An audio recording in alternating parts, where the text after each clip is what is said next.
Welcome back, guys. Okay, in constructing this bustier corset, we would need our regular bodice, the front panel, which comprises of your bust point, your under bust point, and the length of the top or the dress. Okay, so that's what you'll be needing for the front panel. Now, after marking it out like that, the next thing we're going to be doing is that we're going to be constructing the shoulder dart, because it's from that shoulder dart would actually have our rise, that the bust rise. So that's just me going in there and giving the shoulder slope. And in constructing the shoulder dart, what we're going to do is that we're going to be measuring the remaining of our shoulder. That's after constructing the neckline, what is remaining there. So we're going to be measuring it, and whatsoever thing that is there, you're going to be dividing it into two. So the simple way to do it is just measure, then bend your tape in two, and it will give you the midpoint. What you're going to do then is to just mark the midpoint. That's how we're going to be getting our shoulder dart, and you're going to be marking that midpoint and connecting it to your bust point. It's that simple. You're going to connect the midpoint to your bust point. It's not going to be a straight line, it's going to be something slanty, but it's perfectly okay because that's what we'll use in constructing. Now, the next thing we're going to do after this is to construct our darts. We're going to be using an inch on both sides, making it 2 inches. So 1 inch on the right hand side and 1 inch on the left hand side, making it 2 inches. So we're going to be marking under the bust and also on the waistline, and we're going to be connecting it like the way you're seeing me do right now. Now, after connecting the waistline to the under bust for the dart construction, the next thing that we're going to be doing is to create that curve. Now, we do not have our French curve, so we're going to be manipulating it. So what you do is to take 1 inch below your nipple point, and then from there you're going to be taking something like a slant line down to your under bust. Okay, gently, a gradual line down to your under bust on both sides. Just take your time if you're using freehand like me, but if you're not, use your French curve and just take it, and it's going to give you a really nice curve already. I'm just going in there to smoothen those edges. Now, the next thing we're doing after this is that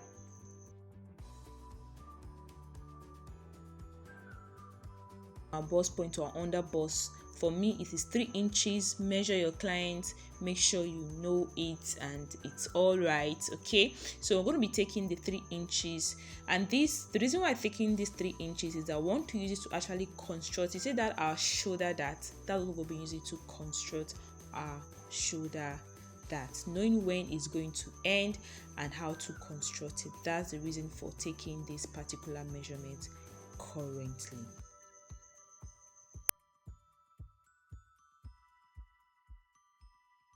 So you want to go in right now and draw a semicircle on that your 3 inches or whatever inches you measured. You're just going to be drawing a semicircle round it, not a total circle, because we just need it for the dart creation majorly.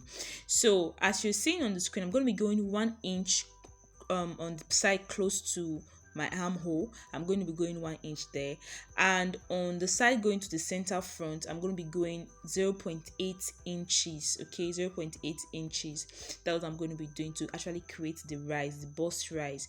So what I'm doing right now is just taking my ruler and connecting a straight line down to the 1 inch I took close to the armhole. But if you have a French curve, please make use of that. But if you don't have, you can use your free hand, or you can just simply use a normal regular ruler. Make sure you cross-check your measurements you are taking. Okay, so we do not want excesses or anything like that. Okay, it doesn't just need to be perfect per se, but it needs to fit whichever person we are sewing it for, or if it's ourselves. So make sure you go in there and we cross check.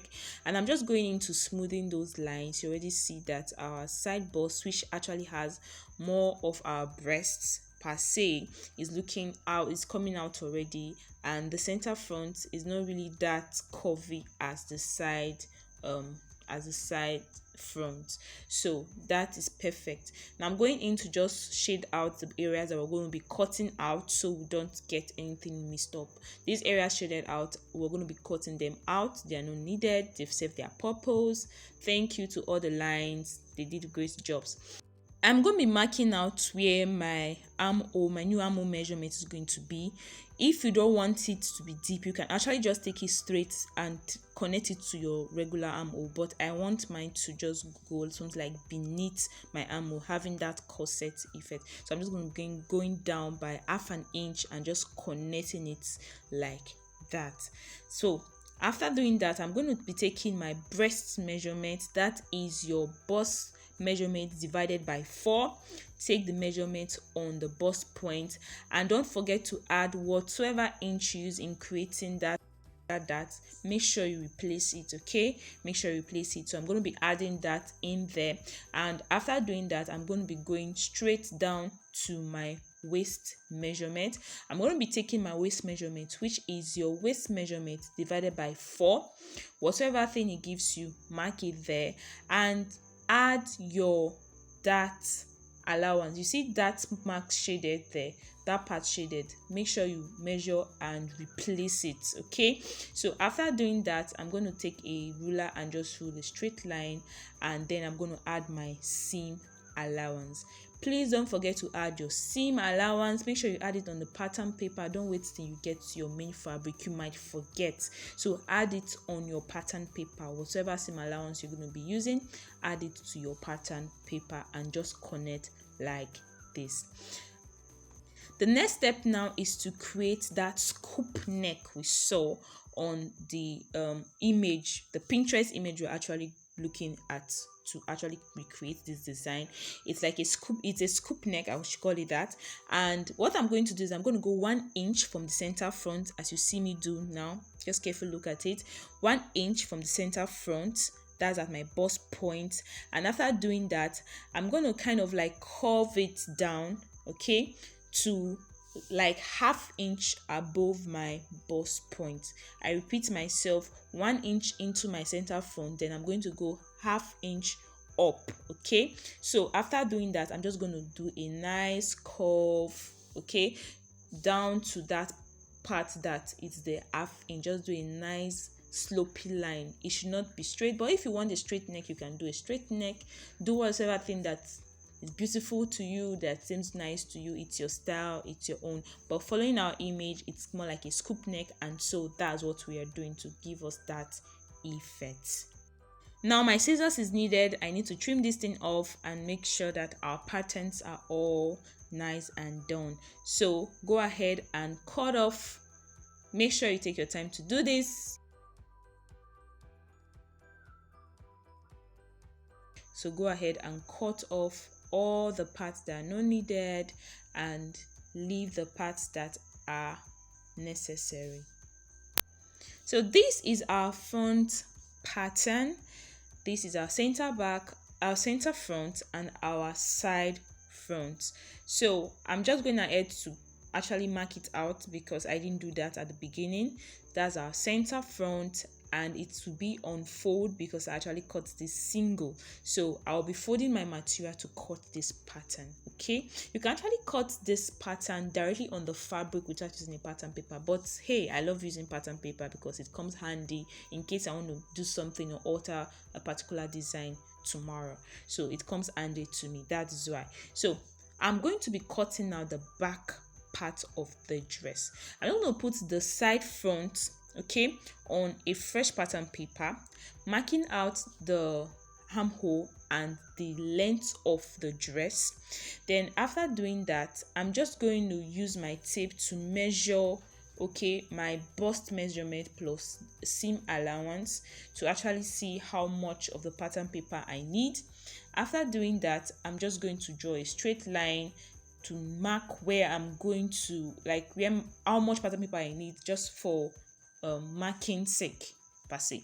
So after doing that, I'm going to go ahead and trim off that excess because they will not be needed. I've already marked out my breast measurement plus my seam allowance. So I'm just going to be going in again to cross check my bust measurement plus my seam allowance. If that's what I have there on my pattern paper, I'm just going to cross check it and make sure the measurements are exactly how I want it to be. Going down to the waist measurement, I'll do the same thing, marking out my waist measurement plus my seam allowance. Obviously, my waist is slimmer than my bust, so I knew that if I take my bust measurement, I will have more than enough to be used for my waist seam and also have allowance and some extra remaining.